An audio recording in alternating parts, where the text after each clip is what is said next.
Today, we see pain, hurt, and destruction in the ashes of wildfires and the damage of Hurricane Laura. We encourage everyone to continue following guidance from your local authorities to stay safe, and Joe and I pledge to be there for those whose lives have been turned upside down, those who will need help from neighbors, strangers, and our government to make it through, to build back, to restore your lives and your communities. We also see pain, hurt, and destruction in the aftermath of yet another black man shot by police. Jacob Blake, shot 7 times in the back in broad daylight in front of his 3 young sons. 7 times in the back in broad daylight in front of his 3 young sons.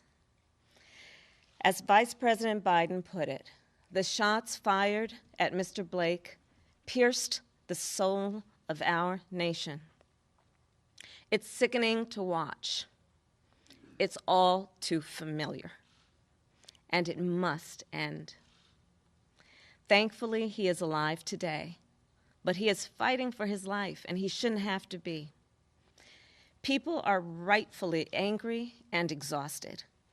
And after the murders of Breonna and George and Ahmaud and so many others, it's no wonder people are taken to the streets. And I support them. We must always defend peaceful protest and peaceful protesters.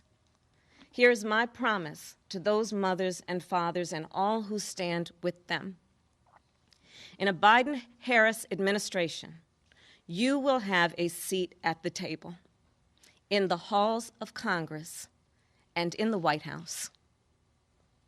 We should not confuse them with those looting and committing acts of violence, including the shooter who was arrested for murder. That is the reality of America right now.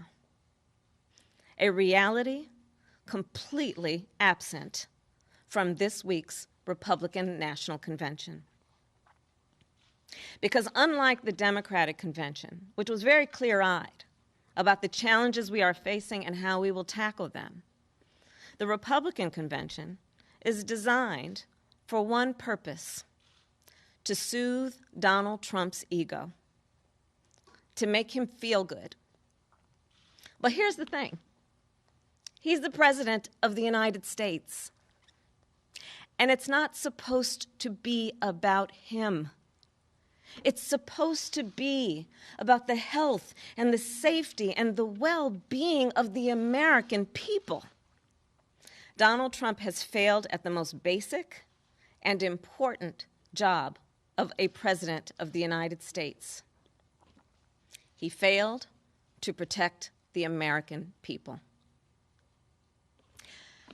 Plain and simple. Trump showed that we in the legal profession would call a reckless disregard for the well-being of the American people. A reckless disregard for the danger a pandemic would pose to American lives, for the devastation it would do to our economy, for the damage it would do to communities of color who have been subjected to structural racism for generations, for the chaos that would upend our daily lives, make it impossible for many of our children to go to school, make it impossible to live normally and with a sense of certainty. Donald Trump stood idly by. And folks, it was a deadly decision. Instead of rising to meet the most difficult moment of his presidency, Donald Trump froze.